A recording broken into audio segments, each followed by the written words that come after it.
দাঁড়ান, ভিডিও ঠেলবেন না, ভিডিও পালেই খালি ঠেলা মারেন। কারণটা কি ভাই? এত সুন্দর একটা ভালো কাম আপনারা দেখে সাপোর্ট দেবেন, ভিডিওটা ছাড়াই দেবেন, তা না খালি ভিডিও ঠেলা মারেন।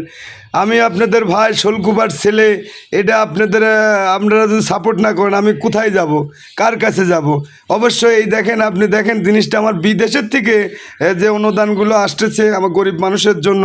আমার ভিডিও দেখে আমার স্যার অত্যন্ত বড় মন মানসিকতার মানুষ, তিনি আছে বিদেশের থেকে টাকা পাঠাইছে যে মিলন তোমার মন মতো বাজার করে 6টা লোকের বৃদ্ধ মানুষ দেখে তুমি দুবা। তো মার্শাল্লাহ আমি এই দেখেন মাল মশলা কিনে নিয়ে সব চলে আসছি হাবিবপুর গ্রামে।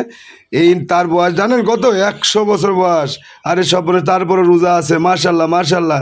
পাশে যে লোক দেখতেছেন জানেন, খই বেছেও তিনি 5 ওয়াক্ত নামাজ কালাম পরে রোজা থাকে। মার্শাল্লাহ আমি এখানে নিয়ে আইছি। অবশ্যই স্যারের জন্য আপনারা সবাই দোয়া করবেন যাতে এরকম ভালো কাজে স্যার আরও সময় দিতে পারে। সবাই ভালো থাক।